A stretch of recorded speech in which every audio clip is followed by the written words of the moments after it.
বাহরাইনের আল সাকির বিমান ঘাঁটি ও সালমান বন্দর এবং কুয়েতের ক্যাম্প আরিফ জানে একযোগে ক্ষেপণাস্ত্র ও ড্রোন হামলা চালানোর দাবি করেছে আইআরজিসি।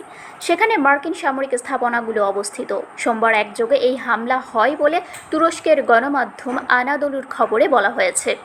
আধা সরকারি বার্তা সংস্থা ফার্স নিউজ এজেন্সি প্রকাশিত আইআরজিসির এক বিবৃতিতে বলা হয়, আইআরজিসি নৌবাহিনীর প্রথম হামলার লক্ষ্য ছিল বাহরাইনের আল সাকির বিমান ঘাঁটিতে অবস্থিত মার্কিন বাহিনীর ব্যবহৃত ড্রোন রক্ষণাবেক্ষণ ও মেরামতের হ্যাঙ্গার। তাদের দাবি, হামলায় এসব স্থাপনা ধ্বংস হয়েছে। আইআরজিসি আরও দাবি করেছে, বাহরাইনের সালমান বন্দরে টাস্ক ফোর্স 59 এর জাহাজ প্রস্তুত করার হ্যাঙ্গারেও হামলা চালানো হয়েছে। এতে স্থাপনাগুলো ধ্বংস হয়েছে এবং জাহাজগুলো ব্যাপকভাবে ক্ষতিগ্রস্ত হয়েছে বলে তারা দাবি করেছে। এছাড়া কুয়েতে আইআরজিসির দাবি অনুযায়ী ক্যাম্প আরিফ জানে অবস্থানরত মার্কিন বিশেষ নৌ কমান্ডো বাহিনীর অবস্থান, সহায়তা ও সরঞ্জাম সংরক্ষণের জন্য ব্যবহৃত স্থাপনাগুলো লক্ষ্য করে হামলা চালানো হয়েছে। তাদের ভাষ্য অনুযায়ী এসব স্থাপনায় আগুন ধরে যায় এবং সেগুলো সম্পূর্ণরূপে ধ্বংস হয়ে যায়।